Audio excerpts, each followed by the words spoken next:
प्यार के सागर से मिलन करा रहे हैं. ஓம் சாந்தி. இன்றைய முரளியில் பாபா நமக்கு முக்கியமான விஷயங்களாக சொல்கிறாரு. இந்த முழு உலகமும் இப்போ சுடுகாடாக இருக்குது. நீங்கள் தான் இப்படிப்பட்ட சுடுகாட்டை சொர்க்கமாக மாற்றுறீங்க. அதனால் உங்களுக்கு இந்த பழைய உலகமான இந்த சுடுகாடு மேலே எல்லையற்ற வைராகியம் இருக்கணுங்கிறார், வெறுப்பு இருக்கணுங்கிறார். எப்படி புது வீடு உருவாயிட்டு இருக்குன்னா பழைய வீட்டு மேலே யாருக்குமே ஆசை விருப்பம் இருக்காது, அதை நினைக்க மாட்டாங்க, அங்கே இருக்கிறது எதுவுமே அவங்களுக்கு பிடிக்காது. அதே போல் தான் நீங்கள் புதிய உலகத்துக்கு போக போகிறீங்க அப்படின்னா இந்த பழைய உலகத்தின் மேலே உங்களுக்கு எந்த ஒரு விருப்பமும் இருக்கக்கூடாது. இந்த உலகத்துலேருந்து உங்கள் பற்றை விலக்கி விடுங்கள்னு பாபா சொல்கிறார். மேலும் பாபா சொல்கிறாங்க, எப்படி பாபா நமக்கு ஒரு அதிசயமான சர்வெண்ட்டாக இருக்கார் அப்படின்னா பாபா எல்லா வேலையும் நமக்கு செய்கிறார், வண்ணான் வேலையும் செய்கிறேங்கிறார். பாபா ஆத்மாங்கிறது ஒரு மலஜலம் நிறைந்த ஒரு அழுக்கான துணி போல் எல்லா விகாரங்களும் நிறைஞ்சதாக இருக்குது. பாபா சொல்கிறாங்க, நான் முழு உலகத்தோட ஆத்மாக்களையும் தூய்மைப்படுத்துகிறேன், சுத்தப்படுத்துகிறேன். இப்போ ஆத்மா தூய்மையாகும்போது சரீரமும் தூய்மையாக உங்களுக்கு கிடச்சிருதுங்கிற அதுக்கான ஒரே ஒரு மந்திரம் என்னென்னா மன்மனா பவ. இதுதான் பெரிய மந்திரம்ங்கிற ஒரு மேஜிக்குன்னு சொல்கிறார். இது மூலமாக ஆத்மா தூய்மையாக நீங்கள் மாறிடுறீங்க. மேலும் ஆத்மா எப்போ ரொம்ப தமோ பிரதானம் ஆகுதோ அப்போ கதற ஆரம்பிச்சிருது. பத்தித்த பாவனரே வாங்க வாங்கன்னு கூப்பிடுறாங்க. அப்போ நீங்கள் கூப்பிட்டதுக்கு நான் வரேன்னா உங்களுக்கு சர்வெண்ட்டு தானேங்கிறார் பாபா. இல்லை பாபா மேலும் சொல்கிறாரு, என்னை நினைவு செய்கிறது மூலமாக தான் நீங்கள் தூய்மையாகிறீங்க. எப்படி தங்கத்தில் எல்லா உலோகமும் மிக்ஸ் பண்ணிட்டாங்கன்னா திரும்ப அதை நெருப்பில் போட்டோன்னா சுத்தமாகுது.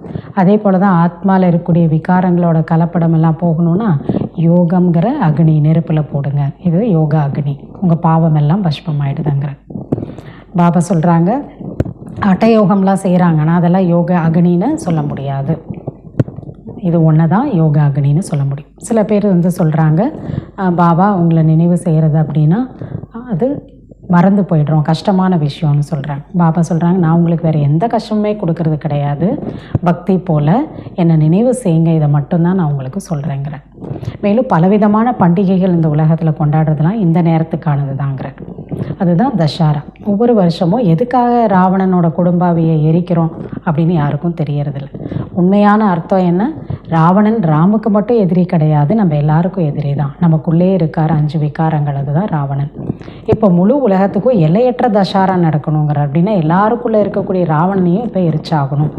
எல்லா ஆத்மாவும் விகாரத்துலேருந்து விலகி இருக்கணும். ஏன்னா முழு உலகத்துலேயும் ராவணன் இருக்குது, அதனால் எல்லாருக்குள்ளேயும் விகாரம் இருக்குது. அதனால் முழு உலகமும் ராவண ராஜ்யம் தான், எல்லாமே இலங்கை தான், முழு உலகமும் இலங்கை தான். அதனால் இப்போ எல்லையற்ற தஷாரா நடந்து இந்த ராவணனை எரிக்கணுங்கிற.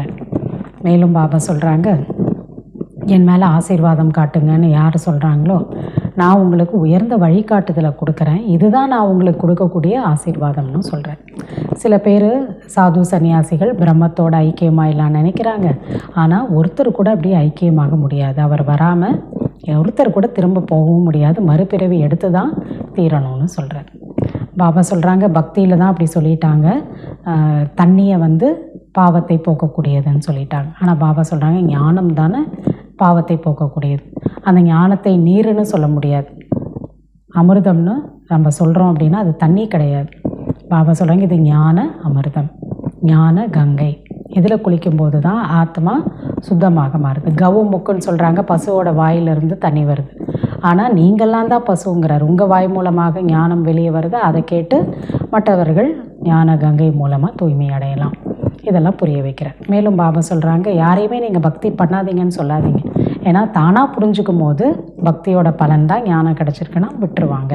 இப்போ நீங்கள் இங்கே வரும்போது நிறைய பிரச்சனைகள் வருது. ஏன்னா நீங்கள் விகாரத்துலேருந்து விலகுறீங்க, மேலும் நீங்கள் பக்தி செய்கிறதுலேருந்து விலகுறீங்க. இப்போ மற்றவங்களுக்கு இதெல்லாம் புதுசாக இருக்குது. என்ன இவங்க பக்தி செய்கிறதில்ல, விகாரம் இல்லாமல் தூய்மையாக இருக்கிறாங்க அப்படின்னு பிரச்சனைகள் வருது. வரதான செய்யுங்கிற பக்தி மார்க்கத்தில் எந்த பிரச்சனையும் வராது. ஏன்னா நம்ம போவோம் வருவோம், எந்த மாற்றமும் செய்ய மாட்டோம். ஆனால் இங்கே அப்படி பிரச்சனைகள் இருக்க தான் செய்யுங்கிற. அப்போ யார் இப்போ நீங்கள் முயற்சி செய்கிறீங்களோ, எந்தளவுக்கு முயற்சி செய்கிறீங்களோ அவ்வளோ ஆஸ்தியை நீங்கள் அடைய முடியும். நீங்கள் இப்போ கம்சபுரியிலேருந்து விஷ்ணுபுரிக்கு நீங்கள் போகிறீங்க, லக்ஷ்மி நாராயணோட ராஜ்யத்திற்கு போகிறீங்கங்கிற. வாங்க பாபா சொல்லக்கூடிய முழுமையான முரளியை கேட்கலாம். ஓம் சாந்தி. 27/2/2026 காலை முரளி பாப்தாதா மதுபன்.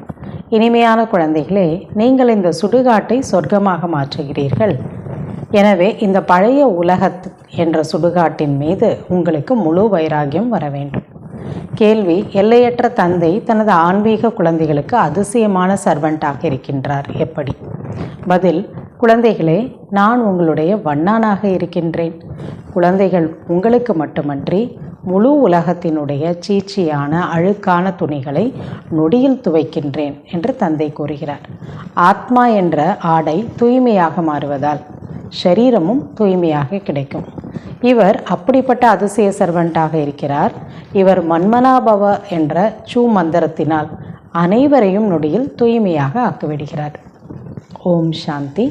தந்தை ஓம் சாந்தியினுடைய அர்த்தத்தை குழந்தைகளுக்கு புரிய வைக்கின்றார். ஆத்மாவினுடைய சுய தர்மமே சாந்தி. சாந்தி தாமம் செல்வதற்கு எந்த முயற்சியும் செய்ய வேண்டியதில்லை. ஏன்னா அது நம்மளுடைய வீட்டுக்கு போகிறதுக்கு யாரும் எந்த முயற்சியும் செய்ய வேண்டாம். ஆத்மா தன்னுடைய சுயஸ்வரூபமான சாந்தியில் நிலைத்திருக்கிறது. ஆத்மாவினுடைய இருப்பிடம் சாந்தி தாமம். நம்ம சிறிது நேரம் அமைதியாக இருக்க முடியும். அதாவது நம்ம ஆத்மா பரம்தாமில் இருக்கோன்னா கொஞ்ச நேரம் எதுவுமே செய்யாமல் நம்ம அங்கே நடிக்காமல் எந்த காரியமும் கர்மங்கள்லேருந்து விலகி அமைதியாக இருக்க முடியும். கர்ம இந்திரியங்கள் மூலமாக சுமை ஏற்படும் போது நான் கலைத்து விட்டேன், எனது சுயதர்மத்தில் இருந்து கொள்கின்றேன், சரீரத்திலிருந்து விலகுகின்றேன் என்று ஆத்மா கூறுகிறது. நிறைய நம்ம கர்மங்களை செய்தோ கொண்டே இருந்தோன்னா டயர்டாயிடும். அதே போல் தான் ஆத்மா நடித்து டயர்டாயிடுச்சுன்னா கொஞ்ச நேரத்துக்கு ஆத்மாவுக்கு ரெஸ்ட்டு தேவைப்படுது. அப்போ பரம்தாமில் கொஞ்ச நேரம் ஆத்மா அமைதியாக இருக்குது, சரீரத்திலேருந்து விலகி இருக்குது. ஆனால் கர்மத்தை செய்தே தான் தீர வேண்டும். இப்போ இங்கே கூட டயர்ட் ஆகிட்டோன்னா கொஞ்சம் நேரம் ரெஸ்ட் எடுப்போம், திரும்ப அவங்கவுங்க கர்மங்களை நம்ம திரும்ப செய்ய தான் ஆரம்பிப்போம். அமைதியாகவே எதுவரை உட்கார்ந்திருப்பீர்கள்? இப்போ எப்படி இங்கே நம்ம அமைதியாகவே ரெஸ்ட் எடுத்துக்கிட்டே சும்மா இருக்க முடியுமானா இருக்காது. கொஞ்சம் நேரம் டயர்ட் ஆகிடுச்சுன்னா ரெஸ்ட் எடுப்போம், திரும்ப கர்மங்களை செய்வோம். அதே போல் தான் ஆத்மா எல்லையற்ற இந்த சிருஷ்டியில் நடிக்கும்போது நடித்து களைப்பாயிடுது. அது கொஞ்சம் ரெஸ்ட்டு தேவைப்படுது. அப்போ பரம்தாமுக்கு போகிறோம், ரெஸ்ட்டில் இருக்கும், திரும்ப இங்கே வந்து நடிச்சே தான் தீரணும். சும்மா நடிக்காமல் அங்கேயே இருக்க முடியாது. நாம் சாந்தி தாமத்தில் இருக்கக்கூடியவர்கள். இங்கே சரீரத்திற்கு வந்தால் டாக்கியாக ஆகியிருக்கின்றோம். இங்கே சப்தத்தில் வந்து கர்மங்களை செய்கிறோம். நான் ஆத்மா அழியாதவன், எனது சரீரம் அழியக்கூடியது. ஆத்மா தூய்மையாகவும் அழுக்காகவும் ஆகின்றது. தூய்மையாகிறதும் ஆத்மா தான், அழுக்காகிறதும் ஆத்மா தான். எது கிடையாது? உடல் கிடையாது. பாவ உடல் புண்ணிய உடல் கிடையாது. பாவாத்மா புண்ணியாத்மா. சத்தியுகத்தில் 5 தத்துவங்களும் சதோ பிரதானமாக இருக்கும். இங்கே 5 தத்துவங்களும் தமோ பிரதானமாக இருக்கிறது. தங்கத்தில் உலோகங்களை கலப்படம்லாம் செய்யும்போது தங்கம் என்ன ஆகிடுது? வேல்யூ கம்மாயிடுது, பத்தீத்தமாக ஆகிடுது. பிறகு அதை தூய்மையாகுவதற்காக திரும்பி அதை பழையபடி ஆகணும்னா நெருப்பில் போடப்படுகிறது தங்கம். இதன் பெயர் தான் யோக அக்னின்னு சொல்லப்படுது. அதே போல் தான் ஆத்மாவை இப்போ பாபா யோக அக்னியில் போடுறார், அதில் இருக்க அழுக்கெல்லாம் போகிறதுக்கு. உலகில் அநேக விதங்களில் ஹட்டயோகம் போன்றவற்றை கற்பிக்கிறார்கள். அதையெல்லாம் யோக அக்னி என்று சொல்வதில்லை. அது உடலுக்கு ஆரோக்கியத்தை கொடுக்கக்கூடிய விஷயங்கள், அவ்வளோதான். இதுதான் யோக அக்னி. இதனால் பாவங்கள் எரிகின்றன. பல பிறவியோட பாவங்கள் யோக அக்னியில் பஸ்மமாகுது. ஆத்மாவை அழுக்கிலிருந்து அப்படி தூய்மையாக்கக்கூடியவர் பரமாத்மா. அவரை தான் ஹே பதீத்த பாவனரே வாருங்கள் என்று அழைக்கிறார்கள். நாடகப்படி அனைவரும் பதீத்தமாக தமோ பிரதானமாக ஆகிதான் தீரணும்.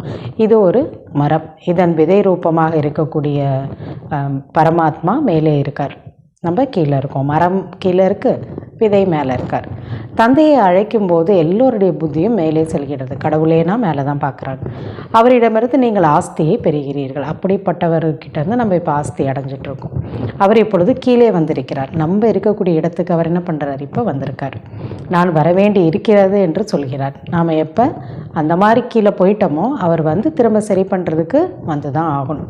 அநேக வெரைட்டியான தர்மங்கள் மனித சிருஷ்டியினுடைய மரத்தில் இப்பொழுது இருக்கிறது. அனைத்துமே தமோ பிரதானமாக பதீத்தமாக இருக்கிறது. எவ்வளவு தர்மங்கள் இந்த உலகத்தில் இப்போ இருக்கோ அத்தனை தர்மங்களும் இப்போ தமோ பிரதான கீழான நிலைக்கு வந்துடுச்சு. அப்போ தான் பரமாத்மா வரார். எல்லாமே இற்றுப்போன நிலையை அடைந்திருக்கிறது. அதில் எந்த ஒரு சக்தியும் இல்லை. தந்தை அமர்ந்து குழந்தைகளுக்கு இதெல்லாம் புரிய வைக்கிறார். சத்தியுகத்தில் தேவர்களும் கலியுகத்தில் அசுரர்களும் இருக்கின்றன. 2 பேரும் மனிதர்கள் தான். குணங்களை வச்சு அவங்கள தேவர்கள்னு சொல்கிறோம், இவங்கள அசுரர்கள்னு சொல்கிறோம். மற்றபடி அசுரர்களுக்கும் தேவர்களுக்கும் சண்டையெல்லாம் நடக்கவில்லை. 2 பேரும் இருக்கிற யுகமே வேறு. நீங்கள் இந்த அசுர 5 விகாரங்களை யோக பலத்தினால் வெற்றி பெறுவீர்கள். அப்படி பெறும்போது அசுரன்லேருந்து என்ன ஆகிடும்? தெய்வத்தை ஆகிடும். மற்றபடி எந்த ஒரு வன்முறை, எந்த விதமான சண்டை, யுத்தம் இதுக்கான விஷயம் கிடையாது. நீங்கள் எந்த விதத்திலும் வன்முறை செய்வதில்லை. நம்ம எந்த சண்டையும் போடுறதில்லை. யாரையும் நம்ம அழிக்கிறதோ, கொலை பண்ணுறதோ, ஹிம்சை பண்ணுறதோ கிடையாது. யுத்தம் இல்லாமல் நம்ம மிக உயர்ந்த ராஜ்யத்தை அடையிறோம். ஒரு பொழுதும் நம்ம யார் மீதும் கை கூட வைப்பதில்லை. நீங்கள் டபுள் அஹிம்சாவாதிகள். காமம் விகாரமும் கிடையாது, எந்த சண்டை சச்சரவும் கிடையாது. காம கட்டாரி வீசுவது மிகப்பெரிய பாவம். காமம் என்ற கோடாலியை வீசுறது மற்றவங்களுக்கு ரொம்ப துக்கம் கொடுக்கறது. அதுலேருந்தும் நம்ம விலகிட்டோம். இந்த காமம் ஆதி, மத்தியம், அந்த கடைசி வரைக்கும் துக்கத்தை கொடுக்கக்கூடிய விஷயம். விகாரத்திற்கு செல்லவே கூடாது. அதனால்தான் பாபா காம விகாரத்தை வெற்றியடைங்க, நீங்கள் அனைத்து குணங்களும் நிறைந்தவர்கள் என்ற தேவதைகளோட முன்னால் போய் புகழ் பாடுறாங்க. எங்ககிட்ட எந்த ஒரு குணமும் இல்லை, ஆனால் நீங்கள் யார்? சர்வகுண சம்பன்னம் பாடுறாங்க. நான் அழுக்காகி விட்டேன் என்ற ஆத்மா சொல்கிறது. அவங்க முன்னாடி போயிட்டு நீங்கள் அவ்வளோ உயர்ந்தவங்க, நான் ரொம்ப கீழானவன் பாவி அப்படின்னு சொல்கிறாங்க. இதெல்லாம் இப்பொழுது உங்களுக்கு தெரியும். நாடகத்தில் எந்த ஒரு முறை நடக்குமோ அது அப்படியே சிறிதும் மாறாமல் 5000 வருடங்களுக்கு பிறகு மீண்டும் நடக்கும் என்பது உங்களுக்கு தெரியும். பக்தியோட விஷயங்கள், தர்ம ஸ்தாபனை ஆகக்கூடிய விஷயங்கள், இது எல்லாமே முன்னாடி எப்படி நடந்ததோ மாறாமல் அதே போல தான் 5000 வருஷத்துக்கு ஒரு தடவை ரிப்பீட் ஆகும். இதையெல்லாம் தந்தை அமர்ந்து புரிய வைக்கிறார். அவரே அனைவருக்கும் சத்கதி கொடுக்கக்கூடிய வள்ளல். இப்பொழுது எல்லோரும் துர்கதியில் இருக்கின்றார்கள். ராவணனை ஏன் இருக்கிறார்கள் என்பதை முன்னால் நீங்கள் கூட அறியாமல் தான் இருந்தீர்கள். ராவணனோட உருவத்தை குடும்பாவியை செஞ்சு நம்ம ஏன் வருஷம் வருஷம் எரிக்கணும்? நமக்கு தெரியாது. இப்பொழுது எல்லையற்ற தசாரா நடக்க வேண்டும் என்பதை நீங்கள் புரிந்து கொண்டீர்கள். ஏன்னா ராவணன் ராமுக்கு மட்டும் எதிரி கிடையாது, நம்ம எல்லாருக்கும் எதிரி அவர் தான். ராவணன்னா 5 விகாரம். அதனால் அது போகிற வரைக்கும், நம்மக்கிட்டேருந்து போகிற வரைக்கும் அதை நம்ம எரிச்சுக்கிட்டே இருக்கோம். அதனோட அடையாளமாக தான் தசரா கொண்டாடும். அதனால் பாபா சொல்லார், இப்போ உள்ளுக்குள்ளே இருக்கக்கூடிய எல்லா விகாரங்களையும் நீங்கள் எரிக்கிறது தான் எல்லையற்ற தசரா. அதை பாபா தான் செய்ய வைக்கிறாரு. அது இப்போ தான் நடந்துட்டுருக்குங்கிறார். முழு உலகத்திலும் இப்போ ராவணனோட ராஜ்யம். ஒவ்வொரு ஆத்மாவையும் ராவணன் விகாரம் தான் ராஜ்யம் செய்து. இந்த முழு பூமியும் இலங்கையாக இருக்குது. ஏன்னா எல்லாருக்குள்ளேயும் ராவணன் இருக்கும்போது முழு பூமியுமே இலங்கை தான். அது ஒரு தனி நாடு கிடையாது. ராவணன் எல்லைக்குள் இருப்பதில்லை. ராவண ராஜ்யம் முழு உலகத்திலேயுமே இருக்குது. பக்தியும் அரைக்கல்பம் நடக்கிறது. முதலில் செய்வது நாம் அவிபச்சாரி பக்தி, பிறகு விபச்சார பக்தி ஆரம்பமாகிறது. ஒரே ஒரு பரமாத்மாவை நினைக்கும் போது அவிபச்சார பக்தி, அதுக்கப்புறமா தேவாத்மாக்கள், அப்புறம் குருக்கள், அப்புறம் இயற்கை எல்லாத்தையும் வழிபாடு பெறும்போது அது விபச்சார பக்தி ஆகிடுது. தசரா, ராக்கி எல்லாம் இது போன்ற பண்டிகைகள் கொண்டாடப்படுகிறது. தசரானா ராவணனை எரிக்கிறது, ராக்கி தூய்மையாகிறதுக்கான ஒரு பண்டிகை. இதெல்லாம் இங்கே தான் கொண்டாடப்படுது. சிவ ஜெயந்திக்கு பிறகு ஸ்ரீகிருஷ்ண ஜெயந்தி வருகிறது. சிவன் பிறந்தவுடனே தான், அவர் இந்த பூமிக்கு வந்தவுடனே தான் கிருஷ்ணன் வர முடியும். ஏன்னா அவர் அப்பா, கிருஷ்ணன் குழந்தை, அதுக்கப்புறம் தானே வர முடியும். இப்பொழுது கிருஷ்ணபுரி என்பது ஸ்தாபனையாகி கொண்டு இருக்கிறது. இது கம்சபுரியில் நீங்கள் இருக்கிறீர்கள். இப்போ என்னது? அசுரர்களோட உலகமாக தான் கம்சபுரி. கம்சன்னா ஒருத்தர் கிடையாது. நாளைக்கு கிருஷ்ணபுரியில் இருப்பீர்கள். ஸ்ரீகிருஷ்ணன் எங்கே இருக்க போகிறாரோ, அங்கே வரப்போகிறாரோ, அங்கே நாமும் போக போகிறோம். ஸ்ரீகிருஷ்ணன் இங்கே இருக்க முடியாது. எங்கே? கலியுகம், கம்சபுரி, அசுரர்கள் இருக்கக்கூடிய இடத்துல இருக்க முடியாது. ஸ்ரீகிருஷ்ணன் சத்தியுகத்தில் தான் பிறவி எடுப்பார். எங்கே எந்த விகாரமும் இல்லையோ. அவர் தான் முதலாவது இளவரசன், சொர்க்கத்தோட ஃபஸ்ட்டு பிரின்ஸ். படிப்பதற்கு பள்ளிக்கூடம் எல்லாம், ஸ்கூலுக்கெல்லாம் அவர் போவார். எப்பொழுது பெரிய ஆகிறாரோ அப்பொழுது சிம்மாசனத்தில் அமரக்கூடிய அதிகாரி ஆவார். ஸ்ரீ நாராயணா அவர். மற்றபடி இந்த ராசலீலை போன்ற எல்லாம் தங்களுக்குள் ஒன்று சேர்ந்து மகிழ்ச்சியை கொண்டாடுவதற்காக இருக்கும். எப்பயுமே கிருஷ்ணானா டான்ஸ் பண்ணிகிட்டே இருப்பார், முரளி வாசிச்சுட்டே இருப்பார். அப்போ அந்த மாதிரி கொண்டாட்டமாக அங்கே இருக்குங்கிறாங்க. மகிழ்ச்சியாக அங்கே கொண்டாடுவாங்க சொர்க்கத்தில். மற்றபடி ஸ்ரீகிருஷ்ணன் உட்கார்ந்து ஒவ்வொருவருக்கும் ஞானத்தை எப்படி சொல்ல முடியும்? அங்கே அவசியமே கிடையாது. புகழெல்லாம் ஒரு சிவபாபாவுக்கு மட்டும்தான். அவர் தான் எல்லாத்துக்கும் ஞானத்தை கொடுத்து உயர்ந்த நிலையை அடைய வைக்கிறார். அழுக்கானவர்களை தூய்மையாக்குகிறார். நீங்கள் யாராவது பெரிய அதிகாரிகளுக்கு புரிய வைத்தால் சரியாக சொல்கிறீர்கள் என்று சொல்வார்கள், புரிஞ்சுப்பாங்க. எனினும் அவர் வேறு யாருக்கும் சொல்ல முடியாது. அவரது விஷயத்தை யாரும் கேட்க மாட்டார்கள். இதெல்லாம் நீங்கள் சொன்னால் மற்றவங்க புரிஞ்சுப்பாங்க. அவங்க போய் எல்லாருக்கும் சொல்லுவாங்கன்னா அப்படி இல்லை. பிரம்மாகுமார் குமாரிகள் ஆகிவிட்டால் இவருக்கு மந்திரம் போட்டு விட்டார்கள் என்று சொல்வார்கள். இன்றைக்கி வரைக்கும் உன்னை சொல்லிகிட்டு இருந்தவர் நாளைக்கு மாற்றி சொல்லும்போது, நீங்கள் எங்கே போயிட்டு வந்தீங்க, அங்கே போயிட்டு கேட்டு வந்தீங்களா, அவ்வளோதான், ஏதோ உங்களுக்கு மந்திரம் போட்டுட்டாங்கன்னு அவங்கள சொல்லிவிடுவாங்க. அதனால் அவங்க எதுவும் சொல்கிறதில்ல. பிரம்மாகுமார் குமாரிகள் அப்படிங்கிற அந்த பெயரை கேட்டாலே அவ்வளவுதான், இவர்கள் மந்திரம் செய்யக்கூடியவர்கள் என்று நினைக்கிறார்கள். எல்லாத்தையும் புத்தியே மாற்றிடுறாங்கன்னு நினைக்கிறாங்க. ஒருவருக்கு கொஞ்சம் ஞானம் சொன்னால் கூட இந்த பிகே மந்திரம் போடுகிறார், இவர்கள் தங்களுடைய தாதாவை தவிர வேறு யாரையும் ஏற்பதே இல்லை அப்படின்னு சொல்லிடுறாங்க. தாதானா பிரம்மா பாபா. அவங்களுக்கு தெரியாது, அவர் எதுவுமே சொல்கிறதில்ல, அவருக்குள்ளே பிரவேசமாய் சிவ பாபா தான் சொல்கிறாரு. அதனால் அவங்களுடைய புத்தி மாறுறதுனால, பேச்சு நடவடிக்கை எல்லாம் மாறுறதுனால ஏதோ மந்திரம் போட்டாங்கன்னு நினைக்கிறாங்க. பக்தி போன்ற எதையும் இவங்க செய்வதே இல்லை என்று சொல்கிறாங்க. யாரையும் நம்ப மாட்டேங்கிறாங்க, பக்தியும் செய்ய மாட்டேங்கிறாங்க அப்படின்னு நினைக்கிறாங்க. பக்தி செய்யாதீர்கள் என்று யாரையும் தடுக்காதீர்கள் என்று தந்தை கூறுகிறார். நம்ம புரிஞ்சுக்கிட்டோம், அதனால் பக்தி செய்கிறது கிடையாது. ஆனால் மற்றவங்கள பக்தி செய்யாதீங்க, கோயிலுக்கு போகாதீங்க அப்படின்லாம் சொல்லாதீங்க. அவங்களா எப்போ புரிஞ்சுக்கிறாங்களோ பக்திக்கான பலன் ஞானத்தை கொடுக்க பரமாத்மா சிவன் பூமிக்கு வந்துட்டார், அதை தான் நம்ம கேட்டு இப்போ முயற்சி பண்ணுறோன்னு புரிஞ்சுக்கிட்டாங்கன்னா தானே விட்டுருவாங்கன்னா நீங்கள் சொல்லாதீங்கிற. தானாகவே அது விடுபட்டு விடுங்கிறார். நீங்கள் பக்தியை விடுகிறீர்கள், விகாரத்தை விடுகிறீர்கள், அதனால் பிரச்சனை ஏற்படுகிறது. பக்தி பண்ணும்போது யாரும் உங்களுக்கு ஆப்போசிட்டாக இருக்கவே மாட்டாங்க, உங்களை அகெயின்ஸ்டாக பேசவே மாட்டாங்க. ஆஹா ரொம்ப பக்தி செய்கிறாங்கன்னு நம்ம பெருமைப்படுவாங்க. ஏன்னா அங்கே எந்த மாற்றமும் நம்ம வீட்டில் வந்தோ இல்லை நம்மளுடைய பேச்சு நடவடிக்கை தாரணையிலையோ எந்த மாற்றமும் இருக்காது. அதனால் பிரச்சனை இல்லை. ஆனால் இங்கே வரும்போது ஞானத்தை கேட்ட உடனே நிறைய மாற்றங்களை நம்ம செய்கிறோம். விகாரத்தில் ஈடுபடுறதில்ல, தூய்மையாக இருக்கும். அது மற்றவங்களுக்கு ஒத்துக்க முடியல. பக்தியும் நாம் செய்கிறதில்ல. அதனால் என்ன நீங்கள் மட்டும் ஒரு தனி வழியில் போகிறீங்கன்னு நிறைய பிரச்சனை வருது. அது வரதானே செய்யும். நான் ருத்ர ஞான யஜ்யத்தை படைக்கின்றேன், இதில் அசுர சம்பிரதாயத்தினர் தடைகளை ஏற்படுத்த தான் செய்வார்கள் என்று தந்தை கூறுகிறார். நீங்கள் இப்படி தனியாக மாறும்போது, உயர்ந்த நிலையை அடையிறதுக்கு முயற்சி பண்ணும்போது மற்றவங்க தடை போட தான் செய்வாங்க. இது சிவபாபாவினுடைய எல்லையற்ற யாகம். எப்படி யஜ்யம் வளர்க்கும் போது ரிஷி முனிகள் அங்கே யாராவது அசுரர்கள் தடை போடுறத பார்த்துருக்கோம். அதே போல தான் இங்கு நீங்கள் மனிதரிலிருந்து தேவதையாக ஆகின்றீர்கள். ஞான யாகத்திலிருந்து விநாச ஜுவாலை எழும்பியது என்று பாடப்பட்டிருக்கிறது. அப்போ இந்த ஒரு ஞான யஜ்யம் இதிலிருந்து தான் விநாச ஜுவாலை வருது. எப்பொழுது இந்த பழைய உலகம் அழியுமோ அப்பொழுது நீங்கள் புதிய உலகத்தில் ராஜ்யம் செய்வீர்கள். எங்களுக்கு அமைதி வேண்டும் என்று நாங்கள் சொல்கிறோம், அழிய வேண்டும் என்று இந்த பிரம்மாகுமார் குமாரிகள் சொல்கிறார்கள் என்று மனிதர்கள் கூறுகின்றார்கள். நாங்கள் அமைதி தான் கேட்குறோம், ஆனால் இவங்க உலகமே அழிஞ்சிரும்னு சொல்கிறாங்க அப்படிங்கிறாங்க. பாபா என்ன சொல்கிறார்? அழியாமல் அமைதி ஏற்படாது. இந்த முழு பழைய உலகமும் இந்த ஞான யஜ்யத்தில் ஸ்வாகா ஆகியே தீர வேண்டும்.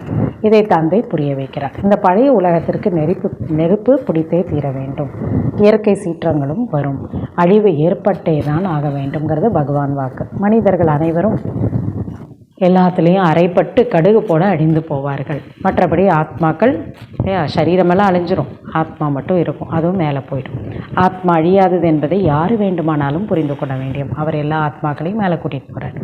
இப்பொழுது எல்லையற்ற ஹோலிக்கா நடக்க வேண்டும். இந்த ஹோலி பண்டிகையில் அந்த ஸ்வீட்டை பக்குவமாக என்ன பண்ணுவாங்க, அதை வேக வைப்பாங்க. அப்போ அந்த கயிறெல்லாம் எரிஞ்சு போயிடும், அந்த ஸ்வீட்டு பக்குவமாக வெந்து வந்துடும். அதே போல் தான் சரீரம் அழிஞ்சிடும், ஆத்மா பத்திரமாக பரம்தான் போயிடும். இந்த சரீரங்கள் எல்லாம் அழிஞ்சிடும், மற்றபடி ஆத்மா தூய்மையாகி மேலே செல்லும். நெருப்பில் பொருட்கள் எல்லாம் சுத்தமாகின்றன. நெருப்பில் போடப்பட்ட பொருள் எல்லாம் சுத்தமாகுது. சுத்தமாவதற்கே மனிதர்கள் யாகம் வளர்க்கிறார்கள். இப்போ அவையெல்லாம் உலகிய விஷயங்கள். இப்பொழுது முழு உலகமுமே ஸ்வாகாக வேண்டும். அந்த யஜ்யத்தில் ஏதோ ஒரு சுத்தப்படுத்துறதுக்காக கொஞ்ச நாளைக்கு யஜ்யம் வளர்ப்பாங்க, இந்த யாகம் செய்வாங்க.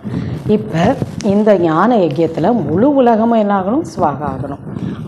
அழிவிற்கு முன்பாக ஸ்தாபனை கண்டிப்பாக ஏற்பட வேண்டும். ஒன்று அழியுதுன்னா அதுக்கு முன்னாடி புதிய படைப்பு ஏற்படும். யாருக்கு புரிய வைத்தாலும் முதலில் ஸ்தாபனை, பிறகு விநாசத்தை சொல்லுங்கள். எடுத்த உடனே உலகம் அழிய போகுதுன்னு சொல்லாதீங்க, இது பெரிய தவறுங்கிறார். முதல்ல சொர்க்கம் வரப்போகுதுங்கிறத சொல்லுங்கள், சொர்க்கத்தோட ஸ்தாபனை சத்தியம் வரப்போகுதுன்னு சொல்லுங்கள், அப்புறம் விநாசத்தை பற்றி சொல்லுங்கள். ஆதி தேவ் மற்றும் ஆதி தேவி பிரம்மா மூலமாக ஸ்தாபனை. பிரஜாபிதாவோட பெயர் பிரசித்தமாக இருக்கிறது, எல்லாருக்கும் தெரியும். பிரம்மா மூலமாக படைப்பு. இப்போ இந்த புது உலகத்தோட படைப்பு பிரம்மா மூலமாக நடக்குதுங்கிறத சொல்லுங்கள்.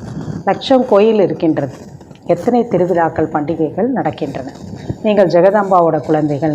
ஞானேஸ்வரி, அவர் பிறகு ராஜராஜேஸ்வரியாக ஆகிறார்கள்.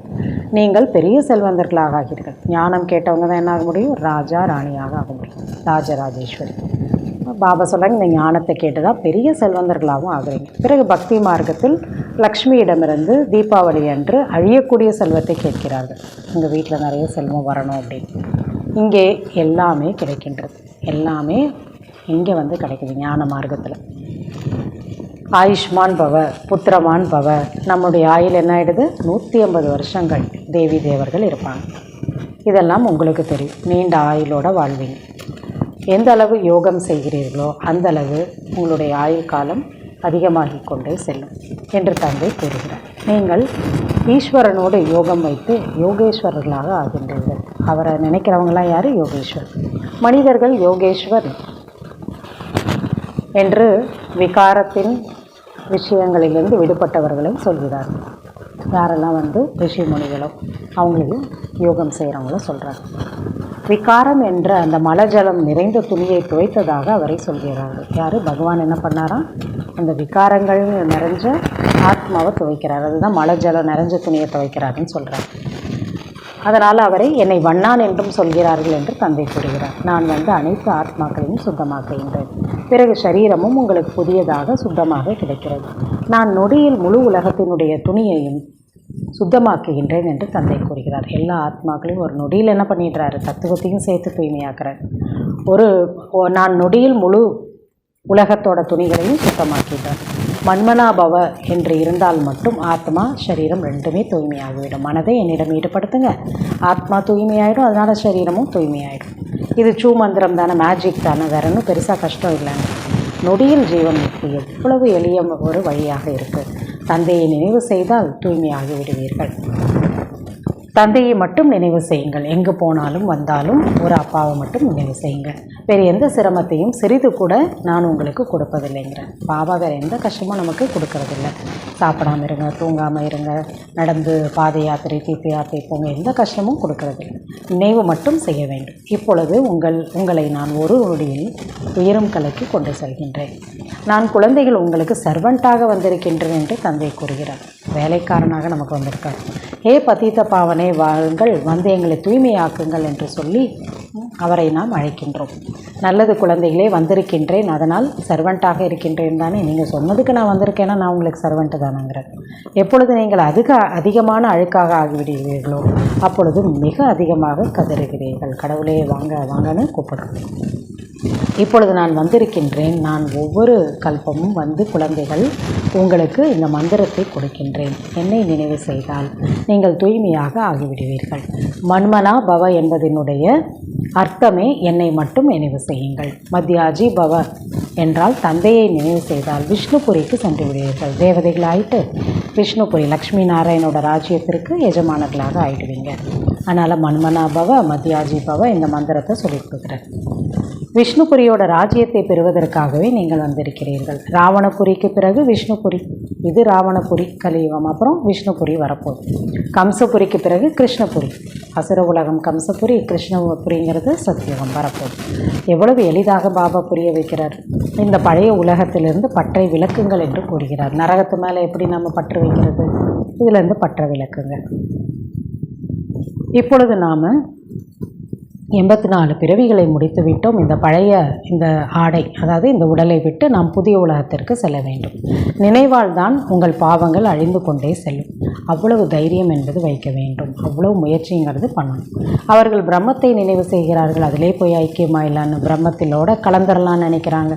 ஆனால் பிரம்மமோ நம்மளுடைய இருப்பிடம், வீடு. அது அவர்கள் அந்த தவத்தில் அமர்கிறார்கள். நாம் பிரம்மத்திற்கு சென்று அப்படியே கலந்து விடுவேன் என்று நினைக்கிறார்கள். இல்லையா? சன்னியாசி மார்க்கத்தில் அப்படி செய்கிறாங்க. அவ்வளவுதான். ஆனால் யாரும் திரும்பி போக முடியாது. பிரம்மத்தோட பிரம்மமாக போய் கலக்கவும் முடியாது. பிரம்மத்தோட யோகம் வைக்கிறதுனால தூய்மையும் ஆக முடியாது. ஒருவர் கூட அங்கே செல்லவும் முடியாது. பாபா சொல்கிறத கேட்டு அவர் கூட்டிகிட்டு போனால் தான் போக முடியும். தூய்மையானால் தான் போக முடியும். மறுபிறவி எல்லாரும் எடுத்தே தான் ஆகணும். ஆனால் அவங்க நினச்சிக்கிறாங்க பிரம்மத்தோட கலந்துரலன்னா அவங்களும் அடுத்த பிறவிக்கு வந்து தான் ஆகணும். தந்தை இந்த உண்மையெல்லாம் நமக்கு சொல்கின்றார். உண்மையான கண்டத்தை உண்மையான தந்தை தான் ஸ்தாபனை செய்கின்றார். உண்மையான கண்டம்ங்கிறது சத்தியம். பொய்யான கண்டத்தை ராவணன் உருவாக்குகின்றார்.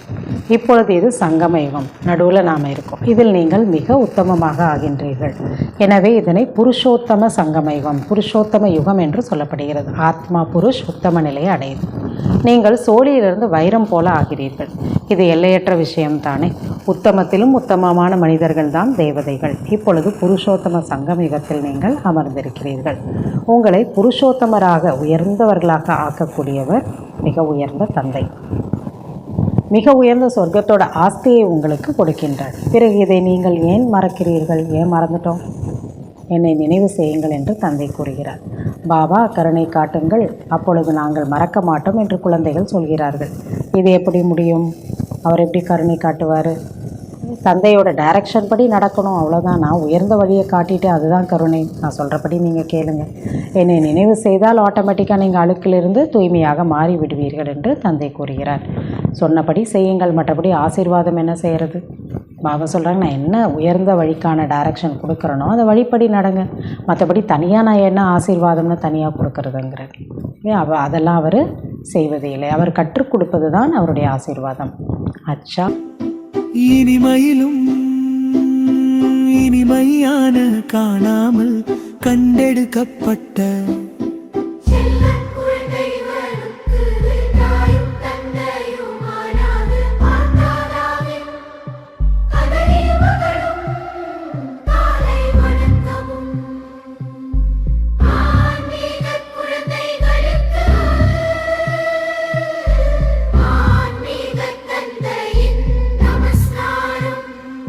தாரணைக்கான முக்கிய சாரம். முதலாவது பாயிண்ட்டு, தந்தையின் ஒவ்வொரு டைரக்ஷன் படியும் நடந்து தன்னை சோடியிலிருந்து வைரம் போல மாற்ற வேண்டும். ஒரு தந்தையின் நினைவிலிருந்து சுயத்தின் ஆடையை சுத்தமாக்க வேண்டும். இரண்டாவது பாயிண்ட்டு, இப்பொழுது புதிய வீட்டிற்கு செல்ல வேண்டும். எனவே இந்த பழைய வீட்டின் மீது எல்லையற்ற வைராகியம் வைக்க வேண்டும். இந்த பழைய சுடுகாட்டில் நாம் சொர்க்கத்தை உருவாக்குவோம் என்ற போதை இருக்க வேண்டும். வரதானம்: கருணையின் திருஷ்டியால் வெறுப்பான பார்வையை முடிக்கும் ஞானம் நிறைந்தவர்களாக ஆகுக. எந்த குழந்தைகள் ஒருவர் பிறருடைய சன்ஸ்காரத்தை அறிந்து சன்ஸ்கார மாற்றத்தில் ஈடுபடுகிறார்களோ அவர்கள் ஒரு பொழுதும் இவர் இப்படி தான் இருப்பார்கள் என்று நினைக்க மாட்டார்கள். ஆனால் மற்றவங்களுடைய சன்ஸ்காரம் பல பிறவியாக அவங்க எப்படியெல்லாம் கர்மா செய்தாங்களோ, அவங்களுக்கு என்ன அனுபவம் ஏற்பட்டதோ அது மூலமாக உருவாகியிருக்கு. ஆனால் அவங்களுடைய சன்ஸ்காரத்தை பார்த்து நாம் நம்முடைய சன்ஸ்காரத்தை கீழானதாக ஆக்கிடக்கூடாது. நான் என்னுடைய சன்ஸ்காரம் என்ன, அவர்களோட நான் எப்படி இருந்தாலும் சரி ஒற்று போவதற்கான முயற்சிங்கிறது செய்யணும். அப்படி நினைக்கக்கூடாது, இவங்க இப்படி தான் இருப்பாங்க அப்படின்னு, இவங்களாம் மாற மாட்டாங்க, திருந்த மாட்டாங்க, இப்படி தான் இருப்பாங்கன்னு நினைக்கக்கூடாது. அவர்களை ஞானம் நிறைந்தவர்கள் என்று சொல்வார்கள். யார் அப்படி நினைக்கிறது இல்லையோ அவங்க தான் ஞானம் நிறைஞ்சவங்க. ஒவ்வொரு ஆத்மாவும் தனித்தனி, அவங்களுடைய வாழ்க்கை பயணம் தனி, அவங்களுடைய கர்மா தனி, அவங்களுடைய பாக்கியம் தனி, அவங்களோட புரிதல் தனி. அதை புரிஞ்சுக்கிட்டோம் அப்படின்னா அதுக்கு பேர் தான் ஞானம் நிறைந்தவர்கள். அதுக்கேற்றபடி அவங்கள நடத்தணும். அவர்கள் தன்னை பார்ப்பார்கள், தடையின்றி இருப்பார்கள். அவங்களையே பார்த்து நம்ம டிஸ்டர்ப் ஆகணும். அதனால் தனக்குள்ளே இவங்க இப்படி இருக்காங்க அப்படி இருக்காங்கன்னு டிஸ்டர்ப் ஆக மாட்டாங்க, தடையின்றி இருப்பார்கள். அவர்களுடைய சன்ஸ்காரம் தந்தைக்கு சமமாக கருணையுடையதாக இருக்கும். பலவீனமாக இருக்கிறாங்க, அவங்க சன்ஸ்கார சுபாவம் அப்படி குறை இருக்குன்னா அவங்கள பார்த்து கருணை தானே வைக்கணும், பலவீனமானவங்க அவங்க மேலே. அதனால் பாபா போல் அவங்க கருணை உள்ளத்தோடு இருப்பாங்க. கருணையின் பார்வை வெறுப்பின் பார்வையை முடித்துவிடும். ஒருத்தர்கிட்ட பலவீனம் தவறு இருக்குது குறை இருக்குன்னா பாபா வெறுப்பாக பார்க்குறதில்ல, எப்படி அவங்கள மாற்றலாம், அதுக்கு என்ன ஞானம் கொடுக்கலான்னு தான் நமக்கு கொடுக்குறாரு, சொல்லி கொடுக்குறார், சுப பாவனையை வைக்கிறார். மாற்றணுங்கிறது பாபாவோட நோக்கமாக இருக்குது. மேலும் பாபா அதுக்கான நம்ம மேலே நம்பிக்கையும் வைக்கிறார். அதே போல் தான் நாமும் மற்றவங்க பலவீனம் குறை தவறு இருந்தால் கருணை வைத்து அவங்களுக்கு புரிய வைக்கணும், சொல்லித்தரணும், சுப பாவனையை நம்ம வைக்கணும். உள்ளுக்குள்ளே வெறுப்பு வரக்கூடாது அந்த குறை தவற பார்த்து. அப்படி கருணை உள்ளம் கொண்ட குழந்தைகள் ஒரு பொழுதும் தனக்குள் பிரச்சனை செய்ய மாட்டார்கள். எந்த விதமான சண்டை சச்சரவுகள் இருக்காது. அவர்கள் நல்ல குழந்தைகள் என்பதை நிரூபணம் செய்வார்கள்.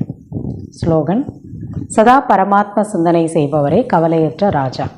அவருக்கு எந்த கவலையும் இருக்க முடியாது. பிரபு சிந்தன் பாபா சொல்கிறாங்க. ஒன்று ஸ்வச்சிந்தன் பண்ணுங்கள், இல்லைன்னா எப்பொழுதும் பிரபு சிந்தன், பரமாத்மாவை சிந்தனை பண்ணுங்கள்.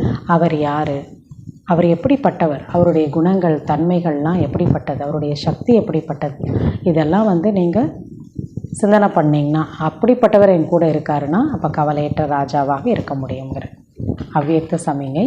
ஒற்றுமை மற்றும் நம்பிக்கையோட விசேஷத்தால் வெற்றி நிறைந்தவர்களாக ஆகுங்க. சுய முன்னேற்றம் சேவை. ஒருவர் சொல்ல மற்றவர் ஹாஞ்சி என்று சொல்ல வேண்டும். சேவையில் ஒருத்தர் சொன்னாங்கன்னா இன்னொருத்தர் ஓகேன்னு சொல்லுங்க.